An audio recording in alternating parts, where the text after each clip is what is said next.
मेरे प्यारे बच्चों, यह वीडियो कक्षा 5 के लिए है। इसके पिछले भाग में आपने अक्षरों से शुरुआत होने वाले शब्दों तथा उनके अर्थों को जाना एवं व्यंजनों के साथ स्वरों की मात्राएं कैसी लगाई जाती हैं, वह उदाहरण के तौर पर मैंने क के साथ उन मात्राओं को लगा करके बतलाया था। इस वीडियो के इस भाग में आप मुख्य रूप से संयुक्त व्यंजन के बारे में जानेंगे तथा इसके साथ ही आप कुछ विशेष प्रकार के शब्दों के बारे में जानेंगे जो कि जिन स्वरों से अंत उसका होता है उसके नाम से वे शब्द जाने जाते हैं तथा इसके साथ ही आप वर्ण विच्छेद तथा वर्ण संयोजन के बारे में भी जानेंगे। इसमें संयुक्त व्यंजन में जो पहला व्यंजन होता है वह अ के बिना होता है और दूसरा व्यंजन अ के साथ होता है। जब ये दोनों आपस में मिलते हैं तो एक नए वर्ण की उत्पत्ति होती है।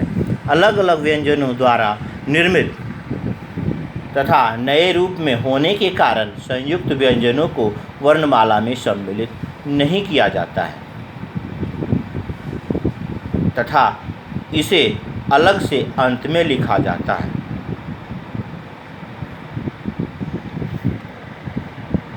जो व्यंजन बनते हैं वह इस प्रकार से हैं। क हलंत जोर श हलंत जोर अ बराबर क्ष। त हलंत जोर र हलंत जोर अ बराबर त्र। ज हलंत य हलंत जोर अ बराबर ज्ञ।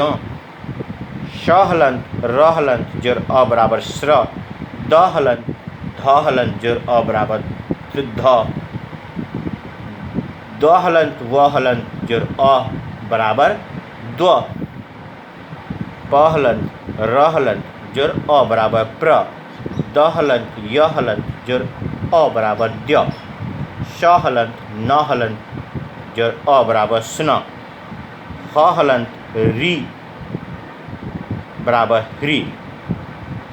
इसमें एक विशेष शब्द का उच्चारण मैंने हलंत वर्ण से हलंत या वो वर्ण हलंत वर्ण का मतलब होता है जिन वर्णों में स्वर नहीं होता उनके नीचे तिरछी रेखा खींची रहती है।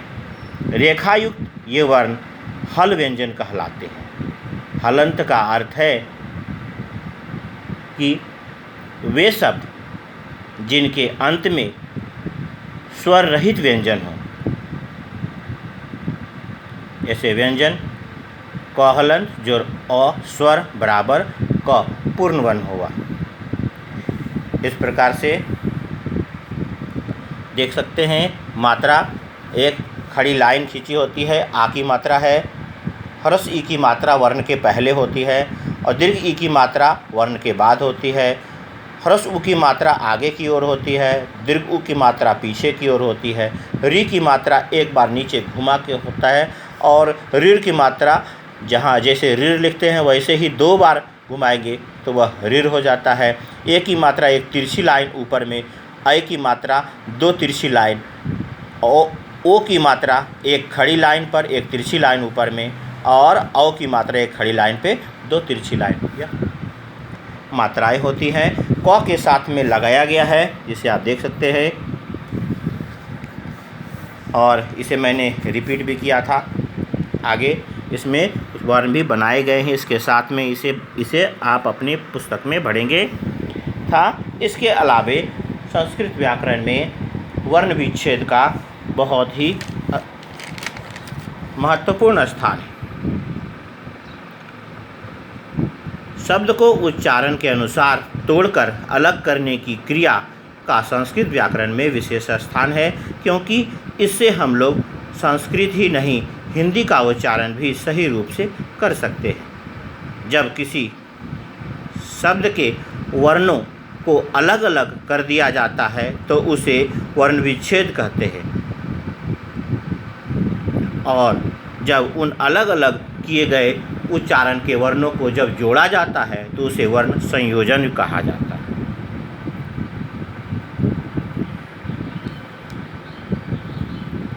इसके बाद जो कहा गया है वह है शब्द के अंतिम वर्ण के नाम से कुछ शब्दों को कहा जाता है, जैसे कि अंत में अ स्वर होने से अकारांत, आ स्वर होने से आकारांत, ई स्वर होने से ईकारांत, और ई स्वर होने से ईकारांत, और उ स्वर होने से उकारांत, और ऊ स्वर होने से ऊकारांत, और री स्वर होने से रीकारांत। इस प्रकार के शब्दों को हम लोग आगे शब्द रूप में जानेंगे। विभिन्न प्रकार के कारक विभक्तियों के साथ इन शब्दों को जाना जाएगा, जैसे देव रूप अकारांत पुल्लिंग में आता है, लता आकारांत स्त्रीलिंग में आता है, रवि ईकारांत पुल्लिंग में आता है, नदी ईकारांत स्त्रीलिंग में आता है, साधु उकारांत पुल्लिंग में आता है, वधू